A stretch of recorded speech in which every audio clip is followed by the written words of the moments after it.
Departemen Radiologi Kedokteran Gigi, Fakultas Kedokteran Gigi Universitas Airlangga mempersembahkan video tutorial pelaksanaan pembuatan foto radiografi intraoral periapikal oleh mahasiswa klinik profesi di UPF Radiologi Kedokteran Gigi RSGM FKG Unai.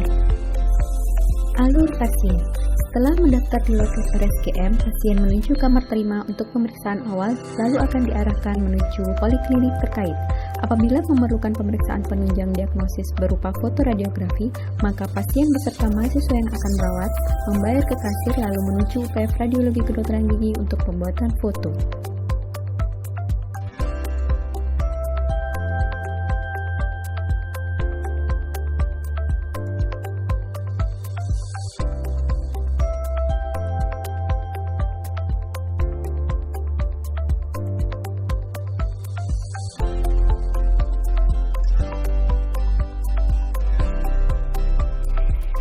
Mahasiswa klinik menerima rujukan dari mahasiswa klinik profesi lain dengan disertai kwitansi pembayaran yang ada di dalam rekam medis.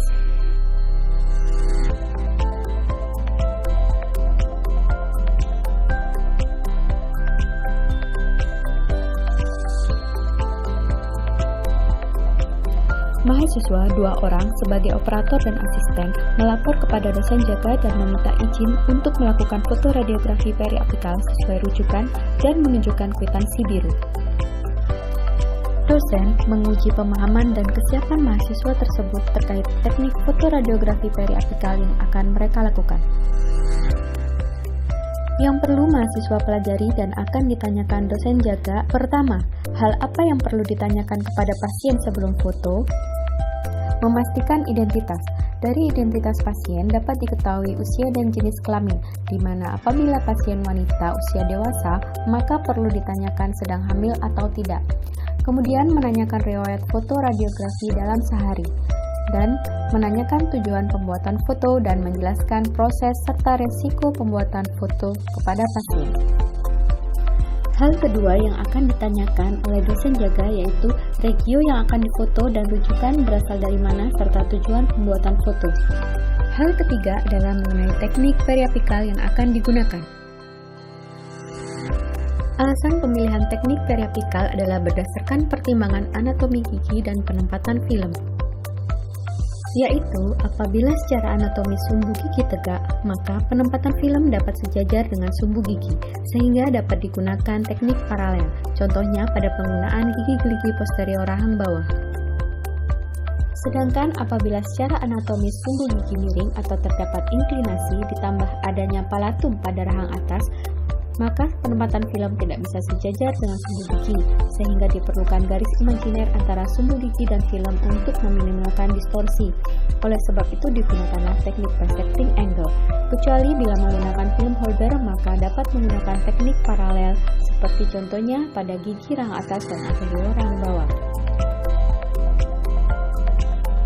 Pada teknik paralel, arah sinar datang tegak lurus dengan film dan sumbu gigi, sedangkan pada teknik bisecting angle, arah sinar datang tegak lurus dengan garis imajiner yang dibentuk antara film dan sumbu gigi.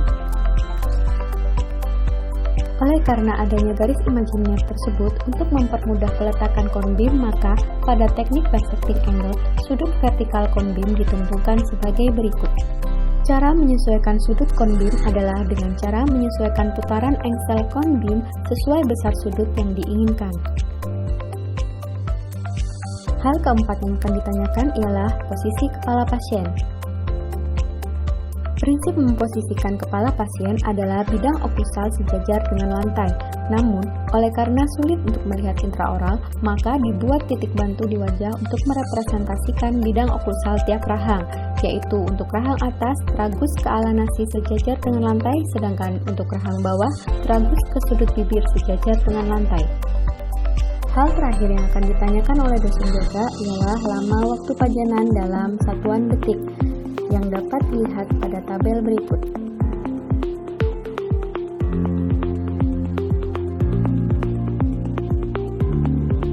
Setelah mendapat izin untuk melakukan foto, mahasiswa mengumpulkan buku klinik lalu meminta film periapikal ke radiografer.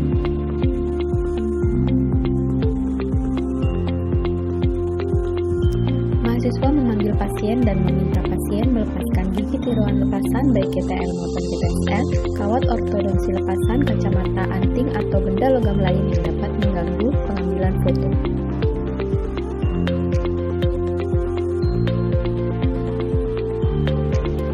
Mahasiswa mengarahkan pasien menuju ruang radiografi, kemudian menginstruksikan pasien untuk duduk di dental chair dan memasangkan apron pada pasien.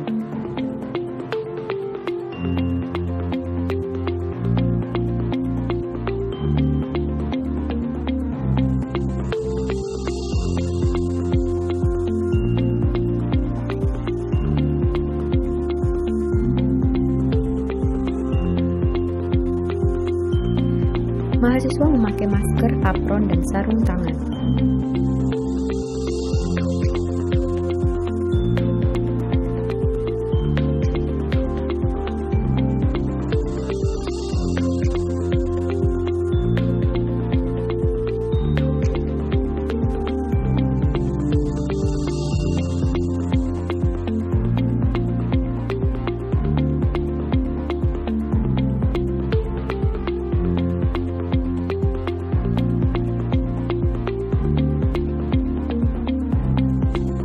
Mahasiswa memposisikan kepala pasien sesuai dengan regio yang akan difoto, baik itu rahang atas maupun rahang bawah.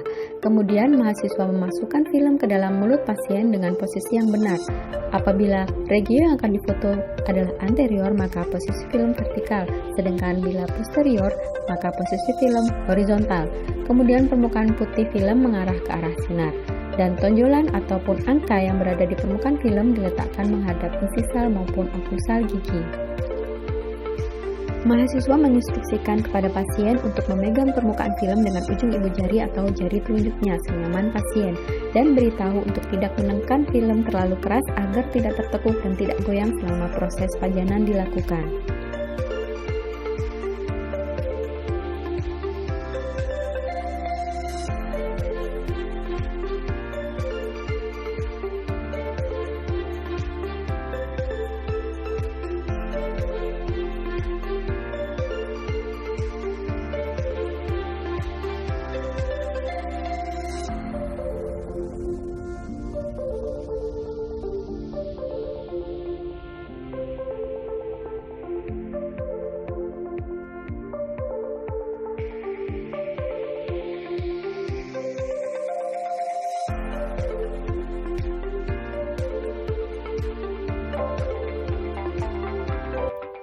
Mahasiswa mengatur posisi kon sesuai teknik periapikal yang akan digunakan. Pada bisecting angle, sudut kon terhadap sumbu X atau bidang horizontal disesuaikan sesuai regio yang akan difoto, dilihat pada angka putaran di engsel kon.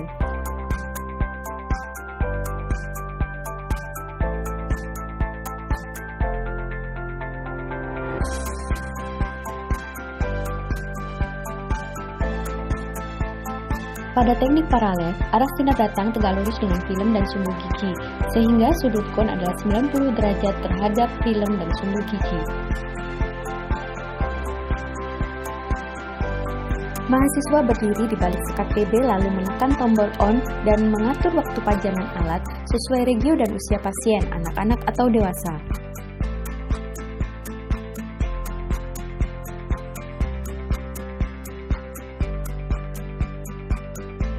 Mahasiswa melakukan pemajanan dengan menekan tombol hingga alat berbunyi. Pip. Mahasiswa mematikan alat dental X-ray unit dengan menekan tombol off. Mahasiswa memindahkan kon dan mengambil film dari dalam rongga mulut pasien, lalu melepas apron pasien. Mahasiswa menginstruksikan pasien menunggu hasil foto di ruang tunggu.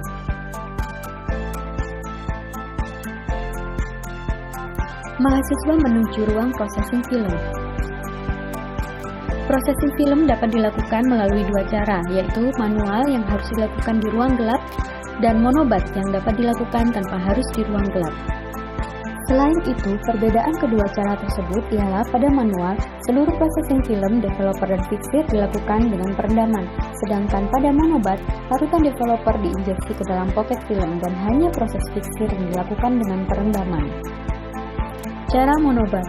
Mahasiswa menyuntikkan dengan siring 3 cc larutan developer ke dalam poket pembungkus film, kemudian diratakan dengan cara menekan seluruh sisi secara merata selama kurang lebih 15 hingga 30 detik.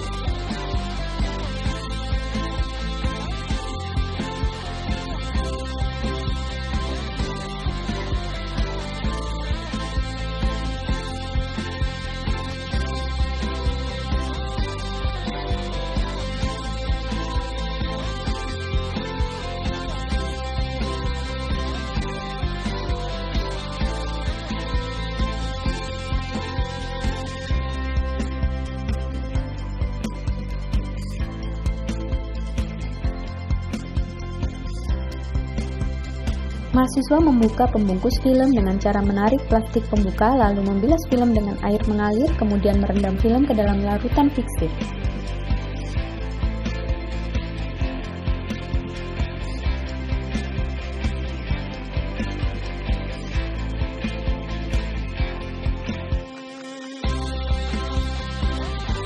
Mahasiswa mencuci film di bawah air mengalir untuk menghilangkan sisa larutan fiksir. Cara manual. Perlu diingat ruang harus dalam keadaan gelap agar tidak membakar film saat film dibuka. Oleh sebab itu, yang pertama dilakukan adalah matikan lampu sinar UV dan nyalakan lampu sinar infrared. Mahasiswa membuka pembungkus film lalu mengeluarkan film dari plastik pembungkusnya.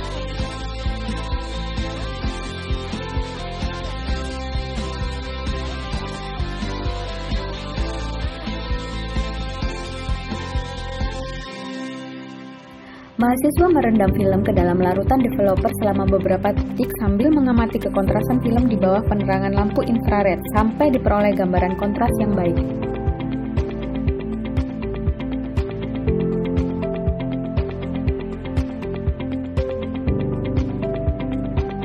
Mahasiswa menghilangkan sisa larutan developer dengan merendam pada wadah berisi air bersih, kemudian memindahkan film ke dalam wadah yang berisi larutan fiksir direndam beberapa detik.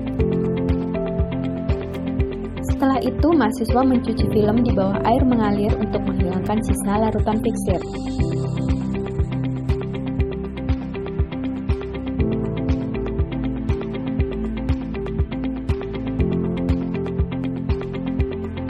Setelah selesai processing film, mahasiswa mengeringkan film dengan meletakkan di depan kipas angin menggunakan penjepit yang bernomor agar tidak keliru dan tertukar hasil foto dengan yang lain.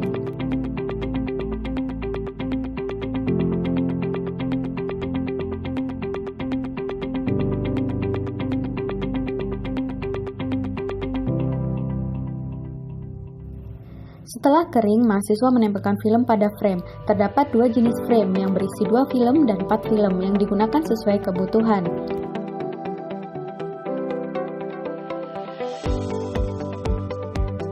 Kemudian frame dituliskan keterangan identitas pasien dan video yang difoto.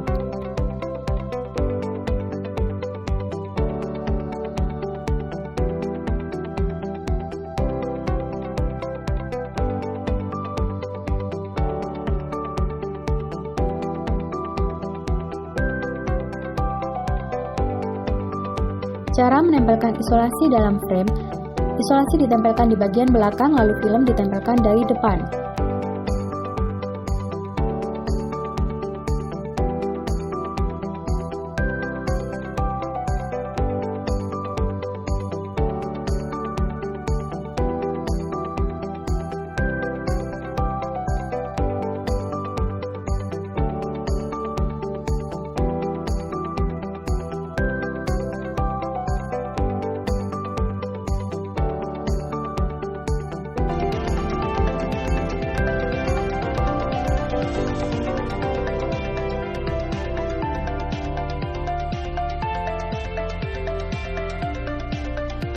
Mahasiswa menunjukkan hasil foto dalam frame kepada dosen jaga, kemudian melakukan evaluasi mutu.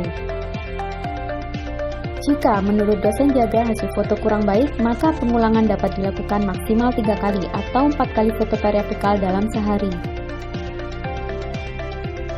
Evaluasi mutu periapikal. Objek sebutkan reviewnya tercakup dalam radiograf sesuai tujuan pembuatan radiograf. Tidak ada overlapping atau tumpang tindih. distorsi minimal dan gambaran jelas, kontras detail dan ketajaman baik, radiograf dapat diinterpretasi. Hal-hal yang seringkali ditanyakan saat evaluasi mutu antara lain, distorsi adalah perubahan atau perbedaan dimensi baik ukuran atau bentuk dengan keadaan aslinya. Distorsi disebabkan karena kesalahan dalam memposisikan sudut kon. Angulasi atau sudut kon dilihat dalam dua arah, sudut horizontal dan sudut vertikal.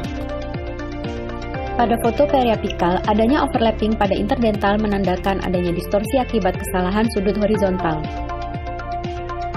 Sedangkan elongasi dan foreshortening menandakan adanya distorsi akibat kesalahan sudut vertikal. Cara mengevaluasinya adalah dengan membandingkan rasio mahkota dengan akar, yaitu yang normalnya adalah 1:2. Penempatan sudut vertikal kon yang benar pada teknik bisecting angle dapat dilihat pada gambar berikut, di mana kon diletakkan tegak lurus dengan garis imajiner, sehingga akan dihasilkan gambar yang sama panjang dengan gigi aslinya.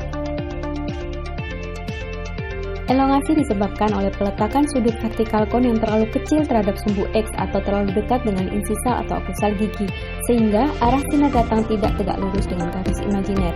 Akibatnya, panjang gambaran yang terbentuk lebih panjang dari aslinya. Elongasi ditandai dengan gambaran rasio mahkota dan akar 1:3 dan area CEJ juga tampak memanjang. Foreshortening disebabkan oleh peletakan sudut vertikal kon yang terlalu besar terhadap sumbu X atau terlalu dekat dengan apikal sehingga arah sinar datang tidak tegak lurus dengan garis imajiner. Akibatnya, panjang gambaran yang terbentuk lebih pendek dari aslinya.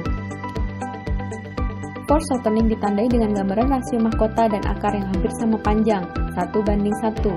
Kemudian bidang insisal atau okusal terlalu banyak terlihat, normalnya adalah 1-2 mili. Bending film bukan termasuk distorsi, tetapi kesalahan pasien yang terlalu menekan film sehingga tertekuk. Seringkali mahasiswa mengira bending film adalah elongasi, padahal terdapat perbedaan di antara keduanya.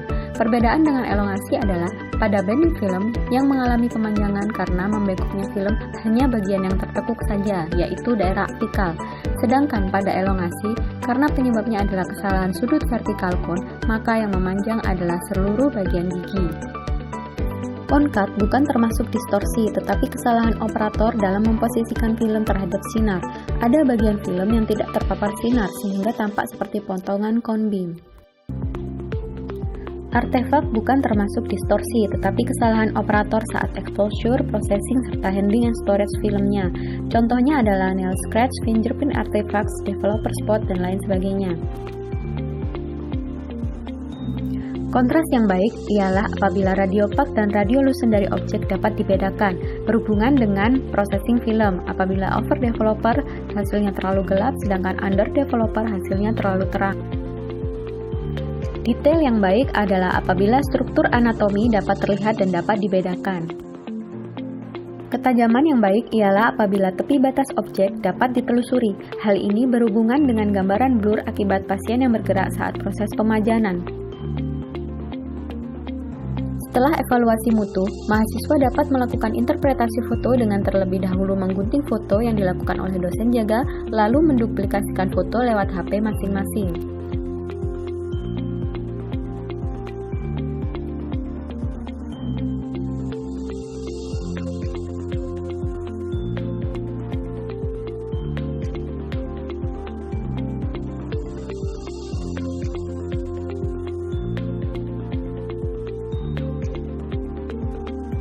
Interpretasi ditulis di buku klinik pada bagian bawah lembar penilaian teknik foto periapikal yang telah dilakukan pada regio tersebut.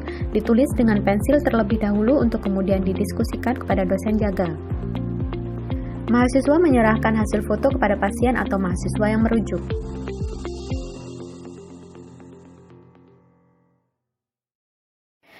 Demikian video tutorial ini kami buat sebagai media pembelajaran yang kreatif, inovatif, dan menarik untuk mahasiswa klinik profesi di FKG Unair. Semoga bermanfaat dan selamat menempuh pendidikan profesi kepada para calon dokter gigi.